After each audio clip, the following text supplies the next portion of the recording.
you. And we love your kids, but we do not share custody of raising your children. I'm so grateful for my mom, and I got to see her raise us and the foster children, helping them when they had different type of learning disabilities. But this is funny to listen to her vent. But you do share custody. Y'all got more power. Them 8 hours or 8.5 hours, depending on what time the school start. Y'all have more custody than the parents. So, yeah, you do have custody over them. And you are the babysitter at that time. But I understand when they come home, you are expecting that parents should make sure or show up for the child to make sure they're supposed to do what they're supposed to do with their assignment. But that's easy said and done because there's a lot of parents that not even educated themselves, so they can't even teach their kids. So that'd be kind of redundant. So what do we do with children that comes from homes that the parents are not that educated, or the parents are busy working and they ain't got time because they so busy trying to provide? What do we do for children like that? That's why in some states they have different programs, and thank God for Texas. And I don't know, it's been a minute since I had a child, but I have grandchildren. But it was a time where they had those after school programs that helped out, uh, that was so needed to help students when they had parents that were working or kids that were falling behind that needed that extra help. So the after school program and those tutoring programs came in handy for things like that.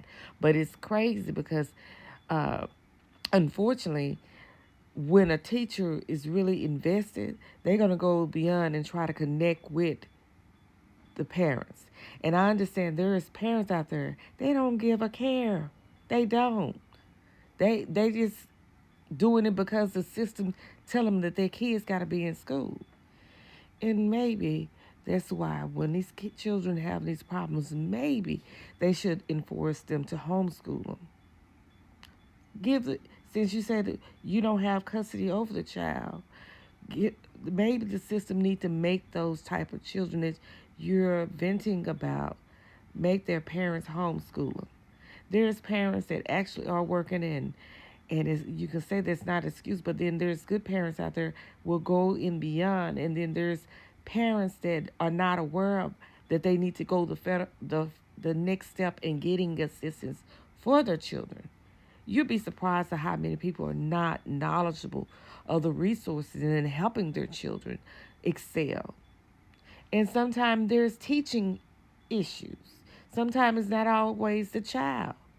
If you got a whole class of kids and it's only a small percentage that's not grasping, sometimes we need to have accountability and say, hey, maybe I need to try a different method.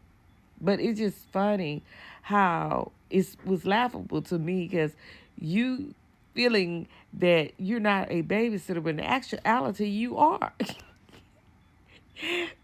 Because the state made it that way. It wasn't a parent decision. The system made it that way. And even though you may don't like the outcome because the state don't have uh,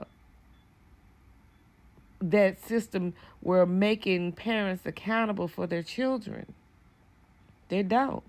Until they get into some kind of truancy or in trouble. And that's where it gets where it gets scary because teachers are the babysitters and they have the authority to put the kids out and say, hey, I'm sending you to the principal office. And then those seconds that they lost, since you're not doing anything in my class, you might still go to the principal office. And hopefully, if that is occurring in some schools, hopefully that principal office, that counselor is finding tools to help that child learn. And I think that's where it is because if the parent don't show interest, then the school don't show interest in finding out what is going on. Because it doesn't look good when a teacher is teaching and she thinks that her method is working and majority of the students are not put, they're failing. That's a reflection on the teacher, not the child, unfortunately. Because sometimes we don't want to go the extra mile or do the extra work. or try to find sources to see what is really going on.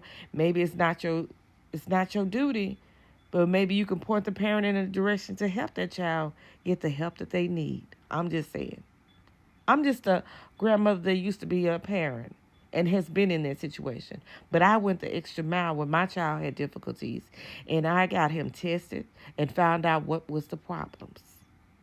The problems was he wasn't obtaining what the teacher was saying. He was reading everything, even when he was reading, but he was not grasping because he can only grasp what was in the beginning and an end, but he forgot what was going on in the middle, and that is a learning deficiency that sometimes need another way of teaching. That's all I'm saying. It's just a tip.